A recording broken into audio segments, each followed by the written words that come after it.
नहमदुहु व नुसल्ली अला रसूलिहिल करीम।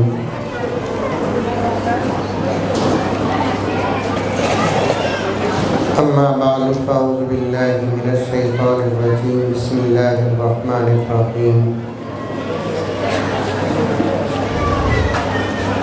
या अय्युहल्लज़ीना आमनु उदख़ुलू फ़िस्सिल्मि काफ़्फ़ा वला तत्तबिऊ खुतवातिश शैतान इन्नहु लकुम अदुव्वुम मुबीन। वक़ाल अज़्ज़ व जल या अय्युहल्लज़ीना आमनु क़ू अनफुसकुम व अहलीकुम नारा वक़ूदुहा अन्नासु वल हिजारा सदक़ल्लाहु मौलाना अज़ीम। अल्लाहुम्मा सल्लि अला सय्यिदिना नबिय्यिना मौलाना मुहम्मद व अला आलि सय्यिदिना नबिय्यिना मौलाना मुहम्मदिन व बारिक व सल्लिम।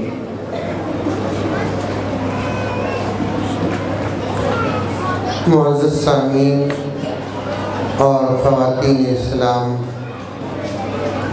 पूरी मोहब्बत के साथ, शौक़ के साथ, उल्फत के साथ, प्यार के साथ, अदब के साथ, एहतराम के साथ, इखलास के साथ, दिल की गहराई से एक मरतबा दुरूद शरीफ पढ़ लें।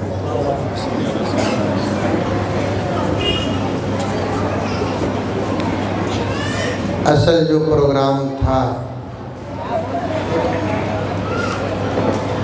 मदरसे के तलबा व तालिबात का, जो जलसे की रूह है, इख्तिताम पज़ीर हुआ।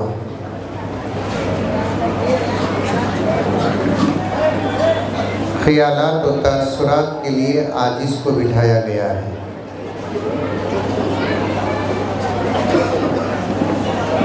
आगे बढ़ने के लिए वक्त किसी भी सूरत से इजाज़त देने के लिए तैयार नहीं है, क्योंकि हम लोगों को ज़ोहर की नमाज भी पढ़ना है, खाना भी खाना है।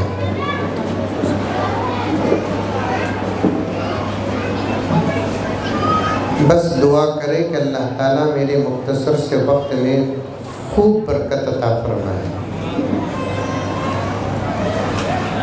और अल्लाह ताला की कुदरत में ये काम मुश्किल नहीं, क्योंकि वक्त को बनाने वाला भी अल्लाह ही है। जिसके वक्त में अल्लाह ताला बरकत दे देते हैं, अल्लाह ताला के फजल से वो आदमी सदियों का काम लम्हात में कर देता है। ऐसे अल्लाह वाले भी गुजरे हैं। असर के बाद कुरान पाक सूरह फातिहा से शुरू करते, मगरिब की अजान से पहले पहले पूरा कुरान मुकम्मल कर देते। बोलो सुभान अल्लाह। बोलो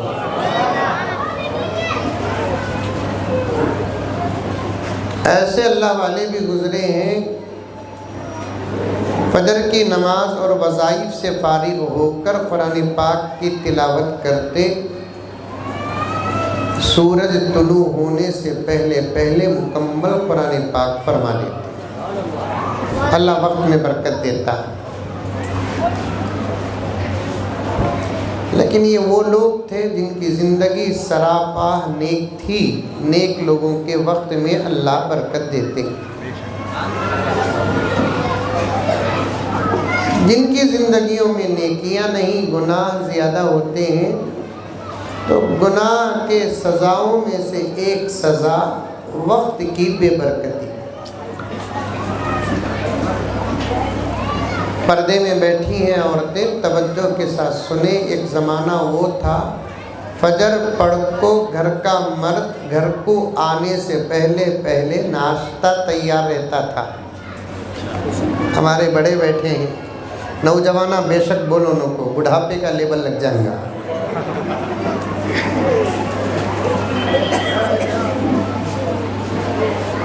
अब 11 बजे 900 नाश्ता पूछा तो औरत बोलती कि जी वो रात को खाई नहीं।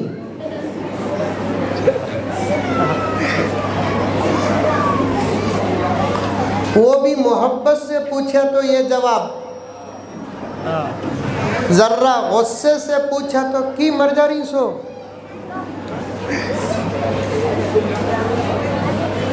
ग्यारह 12 बजे नाश्ता ना होना वक्त की बेबरकती की अलामत है। रात को देर से सोना वक्त की बेबरकती की अलामत है। भाई खामोश रहो, ये उठना बैठना बच्चे क्या हैं? ये बच्चे शाबाद के नहीं, यूपी के दिक्री ना। ये जलसों में जितना सुकून होता उतना फ़ायदा होता है।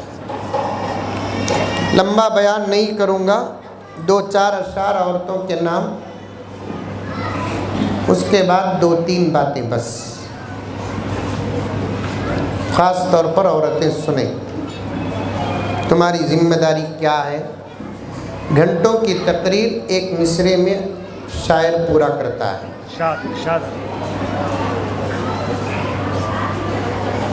एक शेर में तकरीबन 2-3 घंटे का बयान रहता है। जब अशार का ये हाल है तो कुरान का आलम क्या होगा। सुभान अल्लाह, बहुत खूब है, बहुत खूब। लेकिन समझो औरता, सुनो, तुम ना गाने समझ में आते हैं, अशार समझ में नहीं आते।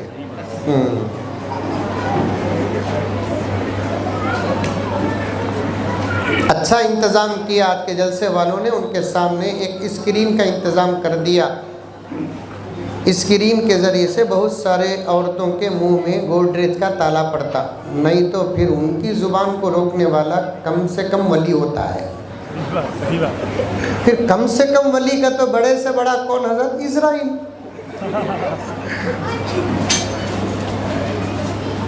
सुनो, अशार 2-4 पढ़कर 2-3 बातें अर्ज़ करके अपनी बात ख़त्म करता हूँ, और हमारे असातिज़ा के जूतियों के सदक़े वो बात बताऊँगा शायद आज तक आप नहीं सुने होंगे। पहले अशार सुनो। आँखों की बंदगी से निगाहें झुका के चल, निगाहें झुका के चल।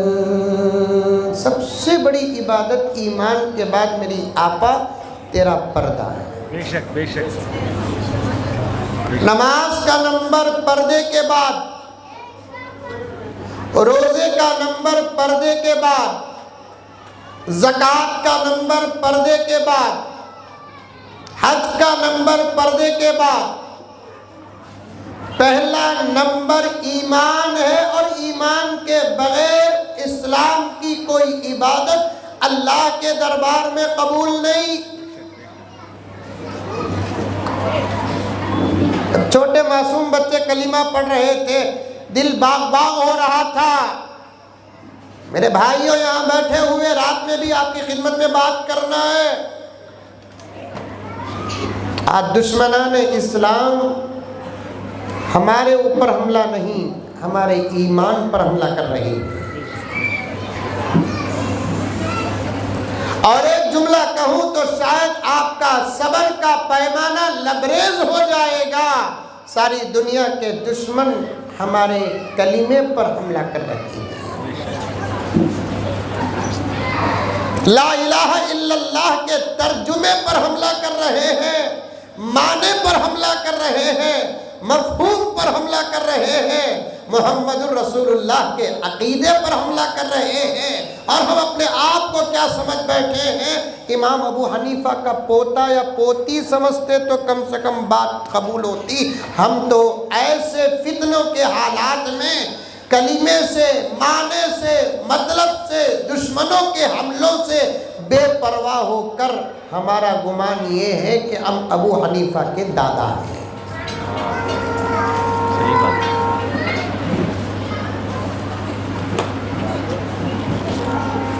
मैं दस्तरखान में आधा पाव खा को उठ जाता हूँ, लेकिन तकरीर में नहीं उठता।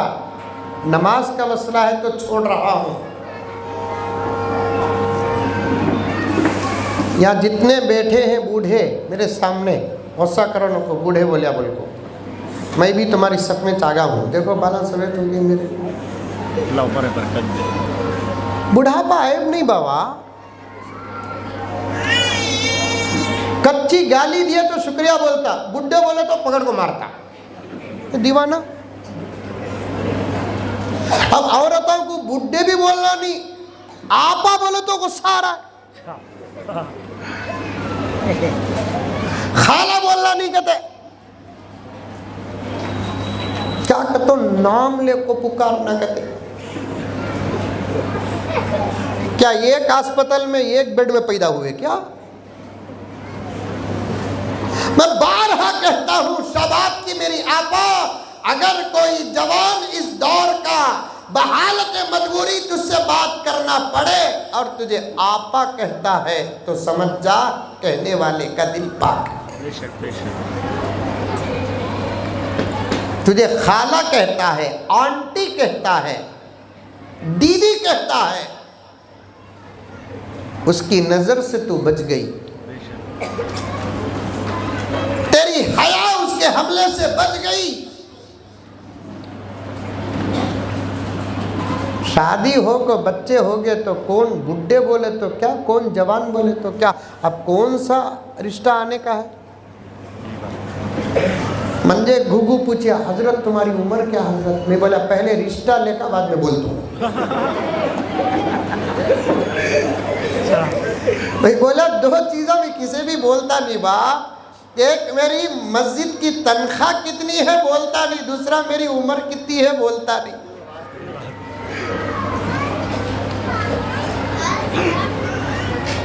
पॉइंट सुनो, मेरी पर्दे में बैठी हुई माए, नुक्ता सुनो। अगर अल्लाह का खौफ है तो सुनो, नबी से मोहब्बत है तो सुनो, खबर के सवाल और जवाब पर ईमान है तो सुनो, खियामत पर ईमान है तो सुनो, हशर के मैदान में डायरेक्ट अल्लाह के हिसाब पर ईमान है तो सुनो, जन्नत की मुश्ताक है तो सुनो। क्योंकि बात को मानने के लिए इन बातों को मानना जरूरी है। जिस पर अल्लाह का खौफ नहीं, जिसके पास नबी की मोहब्बत नहीं, मरने के बाद के हालात का इल्म जिसे नहीं, हशर के मैदान के हिसाब और किताब को कोई मानता व जानता नहीं, तो फिर उनके सामने बयान करना पत्थरों के सामने बात करने के बराबर है। सही बात बेशक। पॉइंट सुनो, क्या पॉइंट? पर्दे में बैठी हुई मेरी वो खालाएं, वो माए जिन्होंने अपनी जिंदगी की उम्र पा चुके हैं, मसला अब उनका नहीं है। मौलाना तवज्जो चाहता हूँ, नहीं है उनका। मेरे सामने जो बूढ़े बैठे हुए हैं, अब मसला उनका नहीं है। और आगे सुनो, पर्दे में बैठी हुई मेरी जवान बच्चियां जो शादीशुदा हैं, और सामने बैठे हुए मेरे भाई जो शादीशुदा और जवान है, मसला अब उनका भी नहीं है। मसला अगर है तो हमारी अपनी नस्लों का है। बेशक बेशक, सही बात है। क्या हम चाहते हैं कि हमारी नस्ल कुफ्र के दलदल में फंस जाए? क्या हम चाहते हैं अल्लाह हमारे लिए जन्नत का फैसला करे और हमारे बच्चे जहन्नम के घाट चले जाए? क्योंकि अल्लाह की अदालत में माँ बाप के ईमान पर बच्चों का फैसला नहीं होगा, बच्चों के ईमान पर माँ बाप का फैसला नहीं होगा। अगर अल्लाह की अदालत का ये उसूल होता, अल्लाह की अदालत का ये जजमेंट होता, माँ बाप के ईमान पर बच्चों का फैसला या बच्चों के ईमान पर माँ बाप का फैसला अगर होता तो नूह का बेटा भी जन्नती होता, इब्राहिम का बाप भी जन्नती होता। बहुत गहरी बात, बहुत गहरी बात। समझ में आ रही है? अरे मुंडी तुम्हें हलाओ रे बाबा, औरतों के तरफ से तुम्हें हलाओ। खतरा मेरी आपा एनआरसी,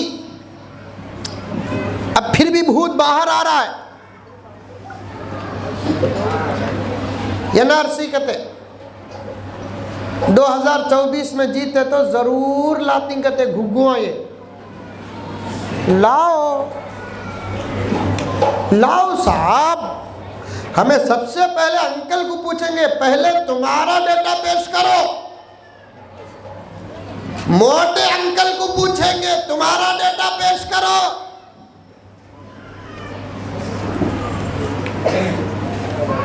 और हमारा डेटा पेश करना कोई मुश्किल नहीं। कौन तो भी हमारा रिकॉर्ड पूछा तो हमारे परदादा की खबर भी आज भी सलामत है। बुला लो जाको खड़ा डालते इन्हें हमारा डेटा। भाई बैठो ना, भाई तुम लगा बैठो। असल में ये सामने खड़ाना नहीं, कुतुब मीनारा, इनको साइड में रखना सो, क्योंकि मुकर्रिर का दिमाग मुंतशिर होता है, सामने मजमा होना सो। अब ये हजरात अजीब सा जुल्म करते हैं, एक छोटा सा चैनल क्या बना लिए, बीवी से ज्यादा राज और हुकूमत हमारे ऊपर करते हैं। सही बात।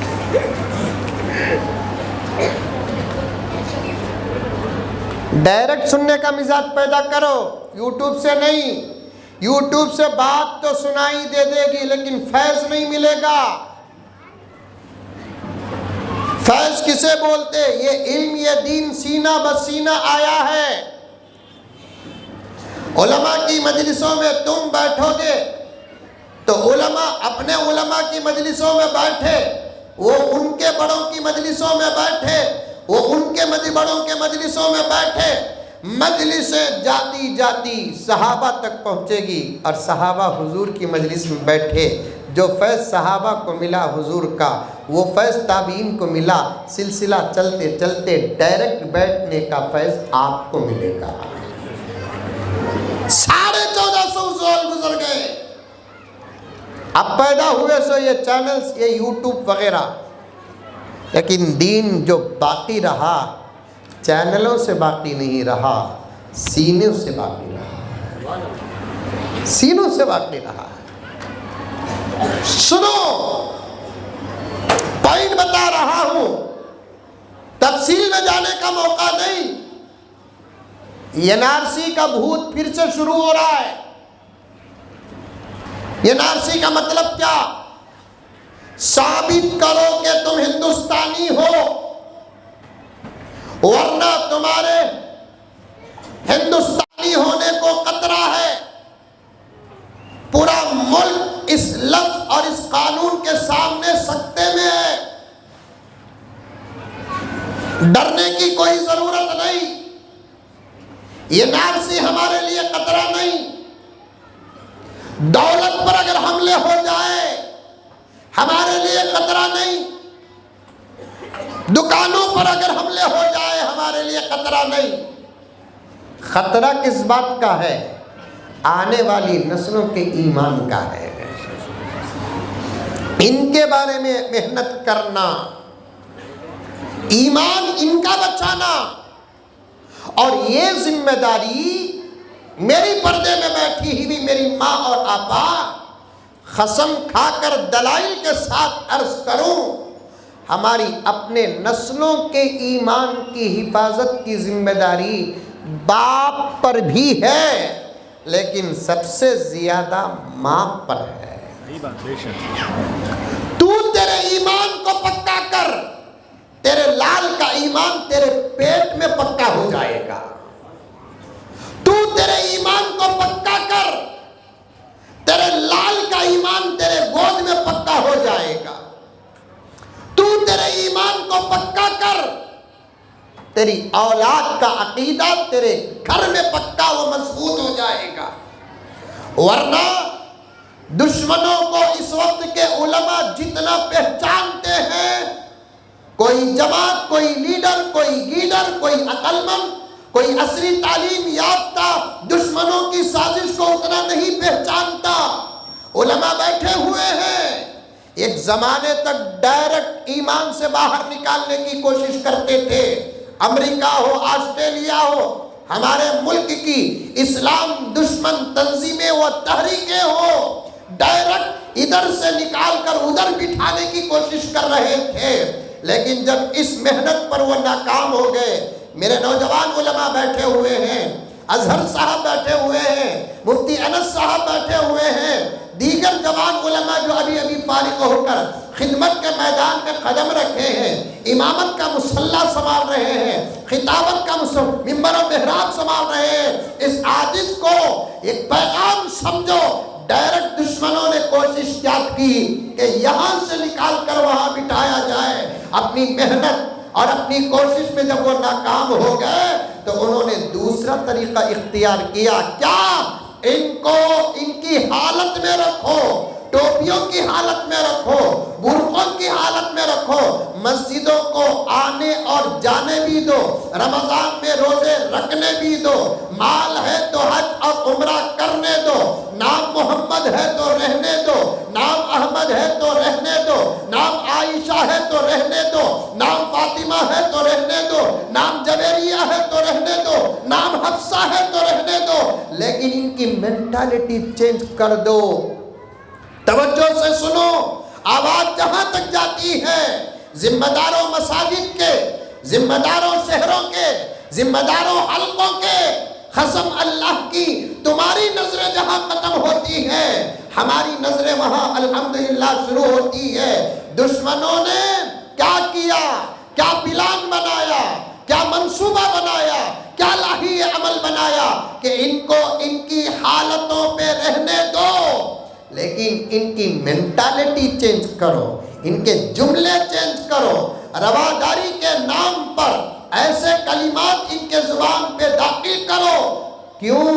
इसलिए कि दुनिया के अंदर, पॉइंट नोट करो मेरी माए, दुनिया के अंदर 4200 से ज्यादा मजहबों में वाहिद ये वो मजहब है जिसका कानून ये है, अकीदा बदलता है तो ये अपने मजहब से ऑटोमेटिक बाहर हो जाता है। कौन सा मजहब है? कोई अपने मजहब में रहकर, अपने मजहब में रहकर ला इलाहा इल्लल्लाह पढ़ ले, मजहब से बाहर होने का कौन सा मजहब है बताओ? मजहब छोड़कर ला इलाहा इल्लल्लाह पढ़ना पड़ेगा। समझ में आ रही है मेरी बात? अरे आ रही है, नहीं आ रही है? किसे किसे आ रही है? हाथ उठाओ। माशाल्लाह पूरे हाथ ही, फिर भी यहाँ बीजेपी कहीं को आई।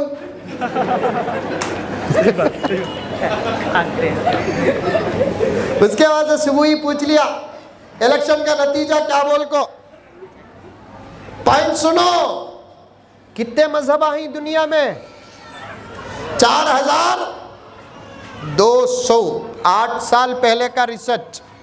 आपा सुन रही है कि सो रही है कि आई डोंट नो। उन्होंने खामोश रहे तो भी हम ना डाउट आता, बातें करे तो भी डाउट आता। तू खामोश रहकर बात सुन ली, इंशाअल्लाह ताला सुम्मा इंशाअल्लाह हालात बदलने में देर नहीं लगेगी। सही बात, बेशक बेशक, बिल्कुल। मेरी आपा, आज हमको भरोसा तुझ पर नहीं, हमको उम्मीदें तुझ पर नहीं। मेरा जुमला घर जाकर कामों से फारिग होकर तन्हाई में जब तू बैठेगी, बेंगलुरु के इस भाई के जुमले को रिवर्स करके सोचना। मैंने क्या कहा? आज तुझसे उम्मीदें हम जैसे गुनहगारों को नहीं, कसम अल्लाह की तुझ पर तो उम्मीद इस फितने वाले दौर में इस्लाम भी लगा रखा है। सुभान अल्लाह, सुभान अल्लाह। क्यों? जब तू अच्छी थी तो एक टीपू से पूरा काम होता था।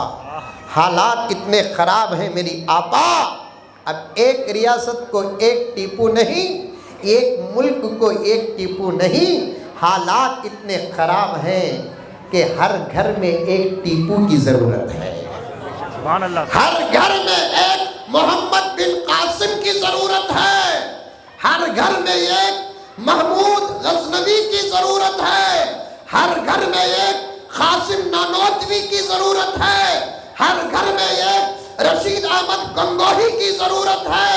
हर घर में एक अशरफ अली थानवी की ज़रूरत है। ऐसी नस्लें कसम अल्लाह की जब तक पैदा नहीं होंगी, लाख मेहनत करो हालात नहीं बदलेंगे।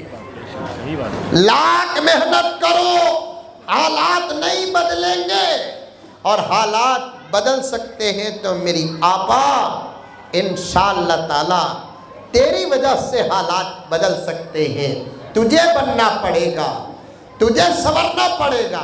दुनिया में कितने मजहब हैं? 4200। मौलाना आज से 10 साल पहले का मेरा ये रिसर्च है, मैंने किताबों को पढ़ा। जरा हजरत मौलाना गूगल साहब का दामन भी थामा। अच्छा। तो रिसर्च आया 10 साल पहले 4200 किस्म के मज़ाहिब हैं 10 साल पहले। अब और भी मजहबों में इजाफा हुआ होगा, मसलकों में इजाफा हुआ होगा। अब कितने मजहब हैं मैं नहीं जानता, अल्लाह आलम बिस्सवाब। 4200 ही के नंबर को सामने रखो और समझो मेरी माएँ और बहनें कि 4200 मज़ाहिब में एक ही मजहब ऐसा है जिसके जुमलों से फतवे निकलते हैं, जिसके जुमलों पर फतवे लगते हैं। एक ही मजहब ऐसा है जिसके अकाइद बड़े पाकीज़ा भी हैं, बड़े नाजुक भी हैं। कोई जुमला जुबान से निकल गया, खुदा ना खास्ता ऐसा जुमला जो तौहीद के खिलाफ हो, रिसालत के खिलाफ हो, अहकामात शरिया के खिलाफ हो, वो टोपी पहनकर भी ईमान से बाहर होगा, दाढ़ी रखकर भी ईमान से बाहर होगा। दुनिया में ये वाहिद मजहब है। दूसरा, तीसरा, चौथा, पांचवा, छठा, 10वां, 20वां, 100वां, 500वां, 1000वां मजहब नहीं, दूसरा मजहब भी नहीं बता सकते कि अगर कोई मजहब वाला अपने मजहब में रहकर ला इलाहा इल्लल्लाह पढ़ ले तो उसके मजहब के फतवे नहीं है कि वो अपने मजहब से बाहर हो गया। ये हमारा वाहिद मजहब है जो फजाइल से ज़्यादा मसाइल पर अहमियत देता है और मसाइल से ज़्यादा अकाइद पर मेहनत देता है। हम ला इलाहा इल्लल्लाह पढ़े फिर भी हमारी ज़ुबान से कोई जुमला निकल गया, ईमान से ऑटोमेटिक बाहर निकल जाते हैं। ईमान से बाहर निकल जाते हैं। इसीलिए प्यारे आका ने फरमाया, औरतें, अल्लाह मेरे वक्त में बरकत दे, बहुत बहुत मैं भी शर्मिंदा हूँ इन हालात में, जलसों में ज़रा मुक़र्रिरीन को पेट भरकर वक्त देना चाहिए। खाना कम खिलाए तो भी जाता, झोपड़ी में सुलाए तो भी जाता, लेकिन बयान का वक्त ज़रा ज़्यादा देना है क्योंकि हम उन लोगों में से नहीं हैं बयान के मिनटों पर फीस तय करते हैं। नहीं, हम चाहते हैं कि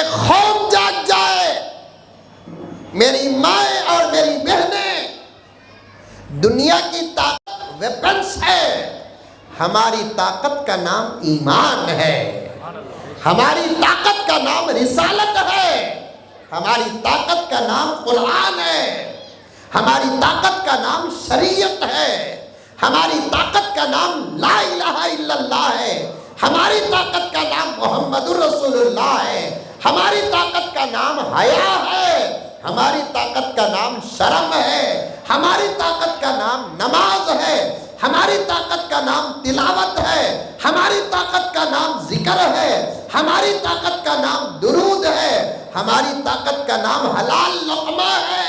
और ये ताकतें दुनिया की किसी कौम के पास नहीं है। बिल्कुल। हम इन तमाम आमाल पर अमल कर लेंगे तो फिर अमेरिका हो कि इसराइल हमारी तकबीर का मुकाबला नहीं कर सकता। सच्चे प्यारो, ये अल्फाज नहीं या मौलाना से मुझे कुछ लूट कर जाना नहीं, खुदा की कसम, तकरीर की बनावट नहीं, हकीकत पेश कर रहा हूँ। हम अमल से दूर हैं तो हमारे तकबीरों का पावर भी चला गया। अमल के अंदर होते तो फिर हमारी तकबीरों को सुनकर ये दुश्मन ऐसे छुपते जैसे शेर की चिंगाड़ को सुनकर गीदड़ छुपता। पत्थर का जिगर फौलाद का दिल पारा पारा होता है, जब नाम खुदा का लेता हूँ मैदान हमारा होता है।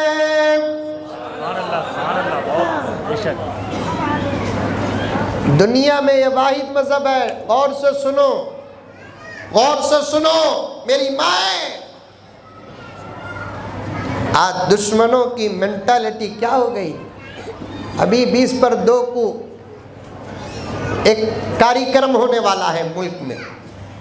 इशारा समझे नहीं समझे? अरे हो रहा है नहीं हो रहा? मैं चाहता हूँ उस दिन अपने बच्चों को स्कूल ही ना भेजो। मैं हालात पर भी बोलने वाला साहब,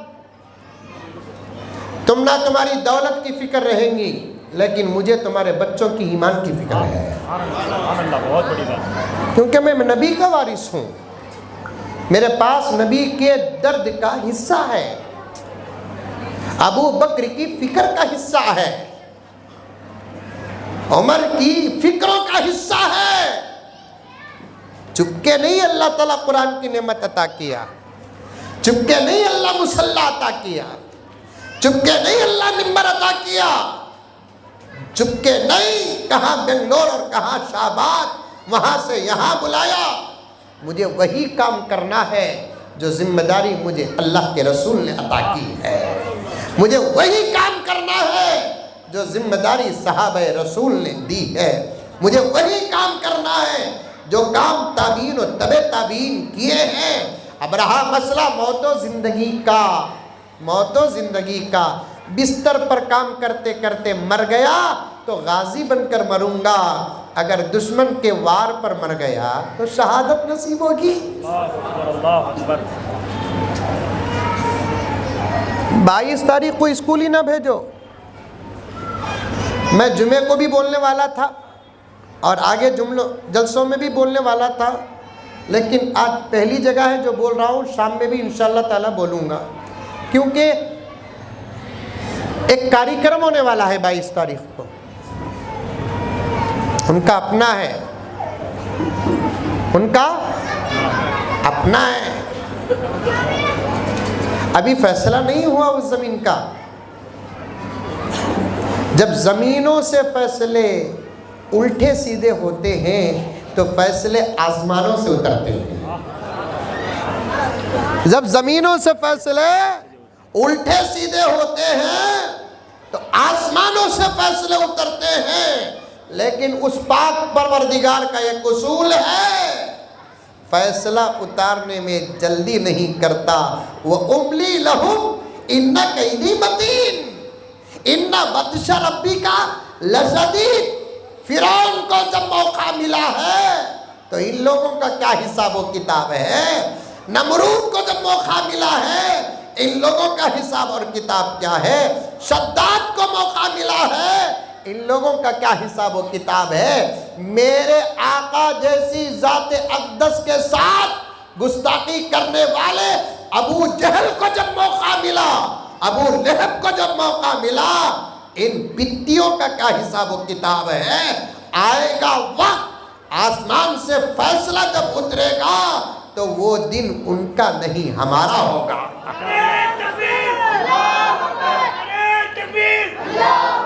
आसमान से जब फैसला उतरेगा वो दिन उनका नहीं, वो दिन हमारा होगा।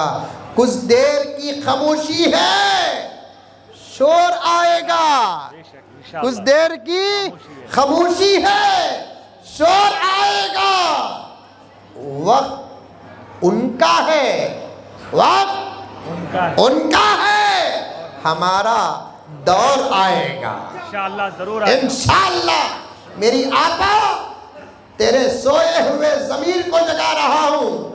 ये वो बातें हैं तू समझती होंगी। क्या रे मुजम्मिल साहब, मर्द बनिया में बयान करने का, हम ना औरतों में बयान कर रही ना। आपा, तुझे माँ समझकर मैं जितना जानता हूँ ये कौम नहीं जानती। तुझे बहन समझकर मैं तुझे जितना जानता हूँ ये कौम उतना नहीं जानती। एक जुमला बता देता हूँ, हकीकत में उतरे बगैर, अल्लाहु अकबर, घर के माहौल में तेरे चमचे जो काम करते ना, मैदान में तलवारों वो काम नहीं करते। सही बात। देखो सब भी हंस रही की है, तो सब भी इसमें मुब्तला ही। क्या रे मुजम्मिल साहब, मर्दों में बयान करने के बातें औरतों में कर रहे हैं। आपा, तू पढ़ी नहीं आपा, तू पढ़ी नहीं आपा। अल्लाह 1000 साल की बरकत अता फरमाए। मौलाना अब्दुल कादिर साहब दामत बरकातुहुम, आमीन आमीन, जो मेहनत कर रहे हैं ना, साथ देव, साथ देव। पावा घचीटो नको, पावा घचीटो नको। या तो काम करो, नहीं तो करने वालों को करने दो। या तो काम करो, नहीं तो करने वालों को करने दो। ओ अब्दुल कादिर साहब मुजम्मिल साहब को नाश्ता ज़बरदस्त कराए होंगे, उसके वास्ते उन्होंने उनकी तारीफ। चाय भी रोटी खा लगाया हूँ सो बाबा रखे उन्होंने अंडे कुरमे कुश्के, मैं 4 रोटी। बात है, काम करो या नहीं तो करने वालों को करने दो। काम करो या तो करने वालों को करने दो। मेरी आपा, तू पढ़ी नहीं, आज तू खुदा का शुक्र अदा करके तेरी बच्चियां पढ़ रही हैं। बेशक बेशक, सही बात, सुभान अल्लाह। ये मैं छोटा सा एक प्रोग्राम देखा स्टेज में, एक तरफ बच्चियां एक तरफ बच्चे। हजरत, हाँ, एक बच्चे को एक आपा बुला लेकर आई। प्रोग्राम साहब ड्रामा लेकिन चल रहा है। सो वो इस वक्त मौली साहब का हाल क्या है को बोलकर बोले तो घर की बहू की वो हालत नहीं जो गांव के इमाम की है। जर्रा बच्चे को अल्लाना नहीं, जर्रा बच्चे को मारना नहीं, जर्रा बच्चे को डराना नहीं। स्कूल में सब कर सकते, पनिशमेंट दे सकते, निकाल सकते, माँ बाप को बुला ले का बोलकर सज़ा दे सकते, फाइन दे सकते। जब स्कूल में कोई सज़ा मिलती है, माँ बाप के हाथ ऐसे जुड़ जाते हैं जैसे हाथ नमाज में भी जुड़ते नहीं। सर गलती होगी सर, प्लीज़ सर। नहीं मरे सो लोगों को मरा को चलेगे जब हमें लीव लेने का वक़्त नहीं मिला सर, आज के बाद गलती नहीं हो सकती। कितना अदब से स्कूल के हेडमास्टर को हिदमिस को, वो मदरसे का बच्चा 8-10 दिन नहीं आया, जामिया तेरे अब्बा को बुला लगा। हमारे अब्बा मस्जिद को आते नहीं हजरत। फिर अम्मी कुछ बुला लगा। अब अम्मी आते कि नहीं कि हजरत को कैसा बात करते हैं, क्या हजरत बच्चे को भगा दे सो कि भाई तेरा बच्चा नूह अलैहिस्सलाम का बेटा क्या।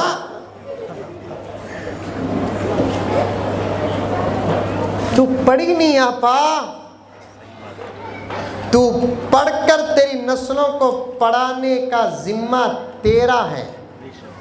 इन मकतबों का नंबर मौलाना 5वां। मेरे पास वक्त होता आज तोड़ कर नहीं जाऊंगा, मैं लेकर चला जाऊंगा। कभी मुझे घंटा 1.5 घंटा वक्त दो, ये तरतीब मैं बताऊंगा। लेकिन इतनी बात याद रखो, इन मकतबों की मंजिल का नंबर 5वां है। 4 मंजिलें तय करके ये 5वें मंजिल पर बच्चा आता है। वो 4 मंजिलें तेरे और तेरे घर वालों के और तेरे घर की मंजिलें तय करने वाले बच्चे ही जमानों के इमाम बनते हैं। 5वां नंबर है मस्जिदों के मकतब का। कितना नंबर? 5वां नंबर है। क्या हजरत ये बातें तुम्हें मर्द बने में करने के हमें कर रही, हमारे पास कर रही ना। आपा एक ज़माने में तू तेरे बच्चों को तेरे गोद में ये सबक में पढ़ाती थी। बेटे अबू बकर ऐसे थे, बेटे उमर ऐसे थे, बेटे उस्मान ऐसे थे, बेटे अली ऐसे थे, अली की शुजाअत ऐसी थी। बेटी को तू पढ़ाती थी। अम्मा आयशा ऐसी थी, हजरत खदीजा ऐसी थी, हजरत फातिमा ऐसी थी, फातिमा की हया ऐसी थी। ऐसे असबाब जब बच्चियां तुम्हारे गोद में पढ़ लेती है तो फिर बाहर निकलने के बाद वो बच्चे और वो बच्चियां फितनों का शिकार नहीं होती। आज हमें मोबाइल पर रोते हैं, मैं भी मोबाइल पर बहुत बोलता हूँ, लेकिन मोबाइल का फितना उतना नहीं जितना तेरी गफलत का फितना है। मोबाइल का फितना उतना नहीं जितना तेरी लापरवाही का फितना है। मेरी आपा मुझे माफ कर, कसीर तादाद में तू आई है। कभी तू तेरी बेटी को गोद में आयशा का कोई किस्सा सुनाया? कभी तू तेरी गोद में तेरी बच्ची को खदीजा का किस्सा सुनाया? कभी तू तेरी गोद में तेरी बच्ची को फातिमा की हया के किस्से सुनाई? अगर सुना कर रखती, रब्बे काबा की कसम आज हमारी कौम के बच्चियों के कदम न बहकते।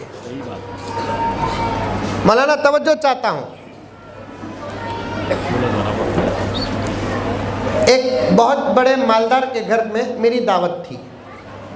मैं वैसे तो दावतें कबूल नहीं करता, लेकिन उन्होंने उम्रे गुजा रहे थे तो मुझे दुआ के लिए बुलाया। अब मैं भी गया। घर तो बड़ा ज़बरदस्त था, छोटे छोटे बच्चे सब आकर मिल रहे थे। मेरे जो दोस्त थे वो बच्चों के लिए या तो दादा थे नाना थे। मर्द बच्चे आए, अस्सलाम वालेकुम, वालेकुम सलाम, मुसाफा कर रही। वो छोटे छोटे बच्चे भी बोसा दे रही। ऐसा ये तरबियत नहीं तो और क्या है? हाँ, अरे तरबियत नहीं तो और क्या है? हमारे अब्बा भी हमें जब छोटे थे नमाज़ों को मस्जिद लेकर जाते थे, इमाम के पीछे नमाज पढ़कर उन्हों मुसाफा करके हम ना बोलते हजरत से मुसाफा करो बेटे, हमें मुसाफा करते। वरना इमाम आलिम से मुसाफा करना, उसके हाथों को बोसा देना बोल को डायरेक्ट जिब्राइल हम ना बोले क्या? तरबियत। हमें भी छोटे छोटे थे, अब बच्चे आकर मुसाफा कर रही, ऐसा कर रही। अब बच्चियां की टीम आई, छोटी छोटी, 8 साल 9 साल 6 साल की। सबसे छोटी बच्ची आई, अस्सलाम वालेकुम मौलाना कही। मुसाफे के लिए मैं हाथ बढ़ाया, छोटी बच्ची ना मुसाफत करी नहीं। अरे मैं हाथ बढ़ाया हूँ, उन्हें मुसाफा नहीं कर रही है। मैं भी गफलत में था और छोटी नाबालिग बच्ची है। आज तो बालिगा लोटपोट हो रही, कोई हिजाब नहीं। खलेरा भाई खलेरी बहन से मुसाफा नहीं, मुआनका कर रहा है। चिचेरी बहन तायरे भाई से मुसाफा नहीं, मुआनका कर रहा है। भोनई से साली, साली से भोनई, देवर से भावत, भावत से देवर। कौन कहता है कि हया का जनाजा अमेरिका से निकल रहा है? मैं कहता हूं इस वक्त तो हया के जनाजे हमारे घरों से निकल रहे हैं। बेशक शर्म के जनाजे हमारे घरों से निकल रहे हैं, फिर इंतजार कर रहे हैं हजरत अल्लाह की मदद कब आती। अल्लाह की मदद आती, अल्लाह की एक शर्त है, तुम मेरे बन जाओ, मेरी पूरी ताकत तुम्हारी बन जाएगी। हमें उसके बने नहीं, उसकी ताकत हमारी कैसे होगी। अल्लाह के बनकर देखो, फिर देखना शक्लें हमारी होंगी, मुकाबला फरिश्ते करेंगे। बेशक बिल्कुल हमें घर में सो रहे होंगे, खा रहे होंगे, हुकूक अदा कर रहे होंगे, दुश्मनों को शक्लें हमारी नजर आएंगी, लेकिन हम नहीं होंगे। यही तो हुआ अफगानिस्तान में, यही तो हुआ अफगानिस्तान में। 20 साल का रिकॉर्ड खुदा की कसम आज अमेरिका के पास मौजूद है। अमेरिका की फौज वहां से वापस जाकर मीडिया को क्या कहती है, अजीब लोग हैं, रात भर नमाजें पढ़ते थे, दिन में मैदान में नजर आते थे। हमने तो ये हालत भी देखी, अफगानिस्तान के वादियों में एक बंदा नमाज पढ़ता है, चारों तरफ एक जमात हिफाजत के लिए खड़ी रहती है। अब तक हमको पता नहीं चला कि वो जमात कौन सी है। तो कहने वाले ने कहा वो जमात कोई और नहीं है, अल्लाह के फरिश्तों की है। सही बात, बिल्कुल सही। हमने देखा पत्थरों में सोते, चंद घंटों की नींद के बाद जब वो उठते, उनके चेहरों में वो बशाशत नजर आती, जो बशाशत 8-8 घंटे सोकर भी हमारे अंदर नहीं। ये क्या थी? अल्लाह की मदद थी। क्यों? इसलिए कि वो पूरे अल्लाह के हो गए। अल्लाह का वादा जमीन में उतर गया। क्या वादा है? 1450 साल पहले अल्लाह ने क़यामत तक के मुसलमानों को वादा किया, क्या तुम मेरे हो जाओ, मेरी मदद तुम्हारी हो जाएगी। इन्ना लनंसुरु रुसुलना वल्लज़ीना आमनू फिल हयातिद दुनिया व यौम यक़ूमुल अशहाद। अल्लाह फरमाते हैं, अल्लाहु अकबर, मैं मौलाना ये तर्जुमा जब करता हूँ मुझे इतना मजा आता है, सोना भूल जाता हूँ, खाना भूल जाता हूँ। क्या वादा है पाक परवरदिगार आलम का। अल्लाह फरमाते हैं, इन्ना लनंसुरु रुसुलना, हम जरूर भी जरूर हमारे रसूलों की मदद करेंगे। अब तो रसूलों का ज़माना नहीं है, मेरे नबी की रिसालत की हुकूमत चल रही है। अब कोई रसूल नहीं है, ना मेरे रसूल के बाद कोई नबी आया, ना हमारे बाद कोई रसूल आएगा। ये हमारा ईमान है, ये हमारा अकीदा है। माए और बहने, कसम अल्लाह की, मौलाना शाम का प्रोग्राम कैंसिल कर दे, मैं खुश हो जाऊंगा, नमाज पढ़ूंगा, फिर तुम्हारे साथ पर्दे में बात करूंगा। तुम्हारे ऊपर इतनी जिम्मेदारियां हैं। तौहीद का सबक उलमा बाद में पढ़ाए, पहले तुम पढ़ाए। रिसालत का सबक उलमा बाद में पढ़ाए, तुम पहले पढ़ाए। ला इलाहा इल्लल्लाह का सबक पहले तुम पढ़ाओ। मोहम्मदुर रसूलुल्लाह का सबक पहले तुम पढ़ाओ। हया का सबक पहले तुम पढ़ाओ। शर्म का सबक पहले तुम पढ़ाओ। अखलाक का सबक पहले तुम पढ़ाओ। तहजीब का सबक पहले तुम पढ़ाओ। अदब का सबक पहले तुम पढ़ाओ। जो बच्चे तुम्हारे माहौल में दीन के बुनियादी असबाब पढ़कर बाहर निकलते हैं, उन्हीं बच्चों से अल्लाह आलम का काम लेता है। वरना तुम तुम्हारे बच्चों को गोद में खाना मोबाइल देखते देखते खिलाओगी, तुम तुम्हारे बच्चों को दूध मोबाइल देखते देखते पिलाओगी। तुम्हारा बच्चा नाचने गाने वाला तो बन सकता है, उम्मत संभालने वाला नहीं बन सकता, कौम संभालने वाला नहीं बन सकता, मुल्क संभालने वाला नहीं बन सकता, फितनों का जवाब देने वाला नहीं बन सकता, साजिशों का जवाब देने वाला नहीं बन सकता। पापा, मैं बहुत दुखी हूँ, मैं बहुत शर्मिंदा हूँ, मैं बहुत कुछ ख्यालात, जज्बात, हालात तेरे सामने रखना चाहता था। अब मर्दों पर भरोसा दूसरे नंबर का है, तुझ पर भरोसा पहले नंबर का है। मर्दों से उम्मीद दूसरे नंबर की है, औरतों से उम्मीद पहले नंबर की है। मुझे नहीं, इस्लाम को मुझे नहीं, ईमान को मुझे नहीं, हालात को कि तू बन जा मेरी आपा, तू बन जा। अल्लाह अकबर कबीरा। गर्ज छोटी बच्ची 6 साल की, 7 साल की, जबरदस्त दावत का इंतजाम। सब बच्चे ऐसा बैठे, बच्चियां भी बैठी, दुआ से फारिग होकर बच्चे आकर मुसाफा करे, बच्ची भी आकर मुसाफा करी, सलाम करी, सलाम अलैकुम मौलाना। अब मेरा हाथ आगे बढ़ा मुसाफे के लिए, छोटी बच्ची ऐसा जवाब दी, हजरत जुमे का मौजू बन गया, बयान का उन्वान बन गया। हाँ, तरबियत करे तो तराशे तो मामूली पत्थर भी हीरो की शक्ल इख्तियार करते हैं, फिर हमारी नस्लों का क्या कहना। तराशो तराशो तराशो। छोटी बच्ची सलाम वालेकुम मौलाना, वालेकुम अस्सलाम, हाथ बढ़ाया, बच्ची फौरन कहती है नहीं मौलाना, हमारे दादा अब्बा बोले गैर मर्द बना से मुसाफा नहीं करना। वो भी गैर मर्द बना कौन? सलमान खान क्या, शाहरुख खान क्या? अल्हम्दुलिल्लाह सुम्मा अल्हम्दुलिल्लाह हाफिज कुरान, आलिम दीन, मिंबर वाला, मेहराब वाला, बाल सफेद रखने वाला, साहिबे औलाद, एक जिम्मेदार। फिर भी वो 6-7 साल की बच्ची बोलती है दादा अब्बा बोले गैर मर्द बना से मुसाफा नहीं करना कहते। ऐसी तरबियत जिन बच्चों को हासिल है, ये जुमला गलत नहीं होगा, यही बच्चियां अपने माहौल की आयशा होती हैं, यही बच्चियां अपने माहौल की फातिमा होती है। एक आयशा पूरी दुनिया की थी, एक फातिमा पूरे आलम की थी। अब वैसी फातिमा पैदा नहीं हो सकती। अपने घर की फातिमा तो पैदा हो सकती है, अपने हल्के की फातिमा तो हो सकती है। ये मेहनत तू कर मेरी आपा, वरना मसला बूढ़ों का नहीं, मसला जवानों का भी नहीं।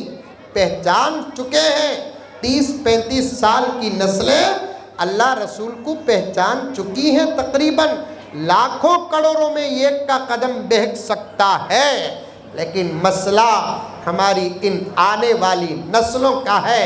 बच्चों का प्रोग्राम देखते हुए, मुफ्ती अनस साहब से बात करते हुए मैंने अपना एक ख्याल पेश किया। वो ख्याल पेश करके बात को अधूरी छोड़ता हूँ, खिदमत में मौलाना की अर्ज़ करता हूँ। मुस्बत तालीम ही नहीं, हमारी बच्चों को मनफी तालीम भी देना पड़ेगा। सिर्फ ये नहीं बताना कि हमारा खुदा अल्लाह है, बल्कि ये भी बताना है अल्लाह के अलावा कोई हमारा खुदा नहीं है।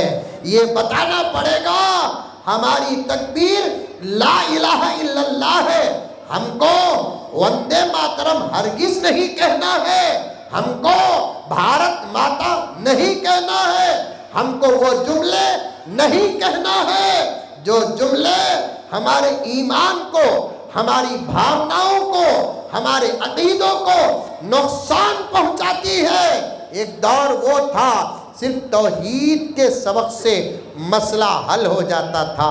अब तौहीद के सबक के साथ साथ तौहीद को नुकसान पहुंचाने वाले असबाब भी पढ़ाना पड़ेगा।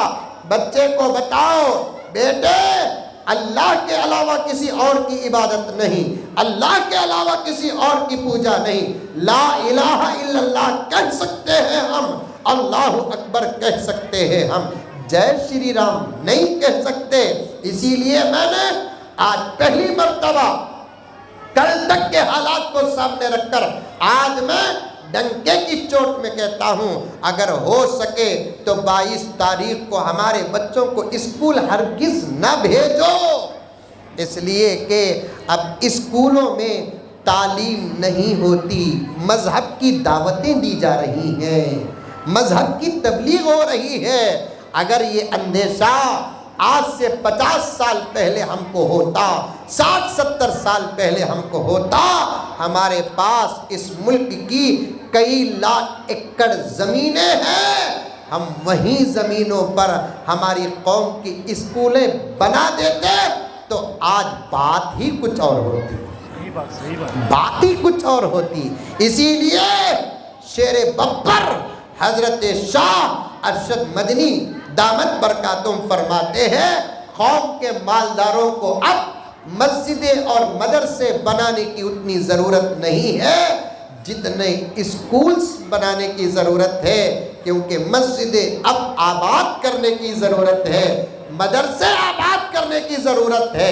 हजरत अरशद मदनी दामत बरकातुम ने फरमाया, दो मिशनों पर काम करो, एक स्कूल एक मकातिब, मकातिब पर काम करो, स्कूलों पर काम करो। दीनी तालीम का खजाना मकातिब से हमारे बच्चों को मिलेगा, असरी तालीम का खजाना ईमान की हिफाजत के साथ हमारे अपने स्कूलों से मिलेगा। इंशाअल्लाह मेहनत करेंगे आप लोग। माँ और बहनों से गुजारिश है, सहाबियात फरमाती हैं, हम अपने बच्चों को उस वक्त तक नहीं सुलाते जब तक हमारे बच्चों के सामने हम 5-10 मिनट दीन की गुफ्तगू न करते। आज मोबाइलें देकर सुलाने वाली माँ, हशर बहुत बुरा होने वाला है। गाने सुनाकर सुलाने वाली माँ, नतीजे बड़े खराब निकलने वाले हैं। गफलत के साथ सोने और सुलाने वाली मेरी माँ, हालात बिगड़ने वाले हैं। फिर कभी इंशाअल्लाह रमज़ानुल मुबारक के बाद मेरा खुद इरादा है, बग़ैर किसी दावत के सिर्फ इत्तला देकर मैं शहर शहर फिरना चाहता हूँ और हालात को रखकर ईमान और इस्लाम और शरीयत की हिफाजत पर मुझे काम करने की ज़िम्मेदारी दी गई है। इंशाअल्लाह उस वक्त मैं आऊँ तो इत्मीनान के साथ कुरान की चंद आयतों की तिलावत होगी, बतौर तबर्रुक नबी की नात होगी, उसके बाद मौलाना का या ये आजिज़ का बयान होगा। देर तक बैठकर दीन की और हालात की बात सुनेंगे। बस अब मैं दुआ भी करता हूँ, अल्लाह ताला इस मकतबे इस्माइल को सदा बहार रखे, सलामत रखे, मौलाना के खिदमत जलीला को शर्फ कबूलियत अता फरमाए और इस मकतब के तरो ताज़गी में जिसका हिस्सा जिस शक्ल से लग रहा है, अल्लाह ताला उनको दुनिया और आखिरत में पूरा पूरा बदला अता फरमाए। माँ और बहनों की खिदमत में बड़ी मोहब्बत के साथ गुजारिश है, हालात दिन ब दिन बदलते जा रहे हैं। वक्त शाम में अगर हो सके तो आप मेरे से कुछ हकीकतें सुने। रोज़ाना किसी कंपनी से उतनी गाड़ियां नहीं निकल रही हैं जितना ईमान से मुसलमान बाहर हो रहे हैं। किसी का सर मुंडाए, हज्जाम शापों में उतने बाल नहीं झड़ रहे हैं जितना दुश्मनों के साजिशों का शिकार होकर हमारी अपनी ज़ाहिरी हालतों में रहते हुए हम अपने ईमान से हाथ धो रहे हैं। इंशाअल्लाह वज़ाहत शाम को होगी, अल्लाह कबूल फरमाए। माँ और बहनों से बड़ी मोहब्बत के साथ रोज़ाना ला इलाहा इल्लल्लाह मुहम्मदुर रसूलुल्लाह सुबह शाम पढ़ते रहिए, नमाज़ों की पाबंदी करते रहिए, शर्म और हया के माहौल में रहे, मोबाइल से जितना हो सके बचते रहे। मैं मौलाना की खिदमत में माफ़ी चाहते हुए अर्ज़ करूं, ख़त्म करना चाहता हूं। जुमले मेरी अक़ल के दरवाज़े खिटखिटा रहे हैं। जब तक मोबाइलों में फितना गाने बजाने और फिल्मों का था, ये तो बर्दाश्त के अंदर था। अब मोबाइल का फितना गलत बयानात और अकाइद और गलत बातों का ऐसा शुरू हो गया, गाने और फिल्मों से उतना हमारा हाल ख़राब नहीं था जितना ये मोबाइल दीनी शक्ल लेकर बाहर आया तो मुसलमान उतने ज़्यादा ख़तरे में पड़ चुके हैं। बेहतर है कि न रहे बांस न बजे बांसुरी, इस फितनों से बच कर रहो। अल्लाह ताला हमारे ईमान की भी हिफाजत फरमाए, इस्लाम की भी हिफाजत फरमाए, अकाइद की भी हिफाजत फरमाए और सबसे ज़्यादा अल्लाह रब्बुल इज़्ज़त आने वाली हमारे नस्लों के ईमान और अक़ाइद की हिफाजत फरमा। आमीन सुम्मा आमीन व आखिरु दावाना अनिल हम्दुलिल्लाहि रब्बिल आलमीन।